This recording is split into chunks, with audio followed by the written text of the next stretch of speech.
New monarchy in France. During the Hundred Years between 1450 and 1550, the nation of France was consolidated. The forces working against this consolidation were numerous. France was surrounded by aggressive and powerful neighbors with whom it was frequently at war. The French people were deeply suspicious of the power of the monarchy. Provincialism was a source of fierce pride of and loyalty toward local customs that had deep roots within communities. Its greatest nobles were semi-independent princes who were constant rivals for the throne and consistent opponents of royal power. An example of this was the growth of Burgundy. The dukes of Burgundy and the kings of France shared a common ancestry. Both were from the house of Valois. The leader of the Burgundians was the Duke of Burgundy, Charles the Bold. While England and France were killing each other, Burgundy systematically grew.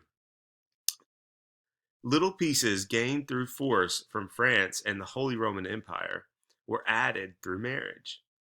The power of Burgundy threatened its neighbors in all directions. Both France and the Empire were too weak to resist its expansion, but the confederation of Swiss towns to the southwest of Burgundy were not. Fearing a Burgundian advance, the Swiss ally themselves and raised a massive army who stunned the Burgundians and demolished their armies. At the Battle of Nancy in 1477, the last Valois Duke of Burgundy, Charles the Bold, died, leaving no heir. His estates were quickly dismembered, most going to the French. The king most associated with the consolidation of France, however, was Louis XI. Extremely cunning, he was nicknamed the Spider by his enemies, who constantly underestimated him. Still, much of his consolidation was by chance. Years of fighting the English and each other left the French nobility depleted. With no male heirs, many family lines simply died out. In this manner, the crown absorbed much of France. His one massive failure was the failure to obtain the Low Countries, who were Burgundian territories. Charles the Bold's daughter, Mary of Burgundy, married the Austrian Habsburg prince and Holy Roman Emperor Maximilian, granting the Habsburgs control over the Low Countries.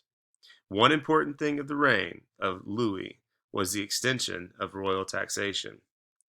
3 taxes fell on the third estate. The nobility and clergy were exempt from taxation. The taille was a direct tax on property.